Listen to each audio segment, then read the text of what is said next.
ସମ୍ବଲପୁର ମହାନଗର ନିଗମ କାର୍ଯ୍ୟାଳୟ ପକ୍ଷରୁ ସମ୍ବଲପୁର ସହର ପାଇଁ ଷ୍ଟର୍ମ ୱାର୍ଡ ଡ୍ରେନେଜ ମାଷ୍ଟର ପ୍ଲାନ ଏବଂ ବିସ୍ତୃତ ପ୍ରକଳ୍ପ ରିପୋର୍ଟ ପ୍ରସ୍ତୁତ ନେଇ ୱାର୍ଡ ସ୍ତରୀୟ ପରାମର୍ଶ ସଭା ଅନୁଷ୍ଠିତ ହୋଇଯାଇଛି।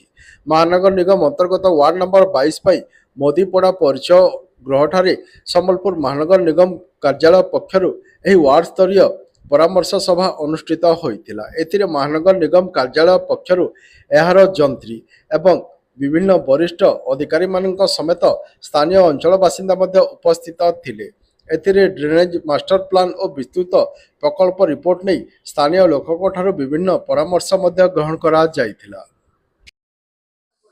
ସମ୍ବଲପୁର ମହାନଗର ନିଗମ କାର୍ଯ୍ୟାଳୟ ଆଡ଼ୁ ଆଜି ମୋଦିପଡ଼ା ଯେନ୍ଟା ଅଛି LIC କଲୋନି ପରିଚୟ ଗୃହରେ ମାଷ୍ଟର ଡ୍ରେନେଜ ଯେନ୍ଟା ପ୍ଲାନ୍ ପ୍ରସ୍ତୁତ ହେବା ସେ ନେଇକରି ଲୋକମାନଙ୍କର ଠାରୁ ପରାମର୍ଶ ନିଆଯାଉଛେ କାଣା କାଣା କଲେ ଭଲ ହେବା ବୋଲିକରି। ଆପଣ ବି ତ ଏଇ ଜାଗାରେ ଉପସ୍ଥିତ ଅଛନ୍ ଜଣାଶୁଣା ବ୍ୟକ୍ତି ମୋଦିପଡ଼ାର ତଥା ଶିକ୍ଷାବିତ୍ ରାମେଶ୍ୱର ପାଢ଼ୀ ଆଜ୍ଞା। କାଣା କାଣା ଲୋକମାନେ ସଜେସନ୍ ଦଉଛନ୍ ଆଉ ସଜେସନ୍ ଦ୍ୱାରା କେନ୍ତା ଭଲ ହେଇପାରୁଛେ କାହିଁ?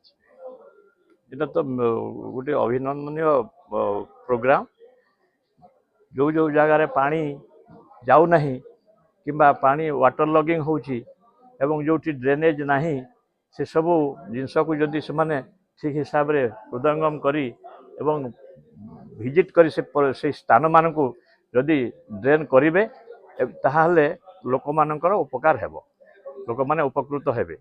आउ जो कर्मचारी अच्छी से माने जदि रेगुलर ड्रेन सफा करेंगे आउ जो ड्रेन गुड़ाक माटी कादुअरे परिपूर्ण हो जाउछे एवं पानी जाई पारु नाही ताहाको से माने रेगुलारली जेमति सफा करेंगे एवं पानी फ्लो ठीक हो पारिबो ताहाले लोक उपकृत हेबे नहले जेमति अवस्था थिला यथा पूर्वम तथा परम हेबो।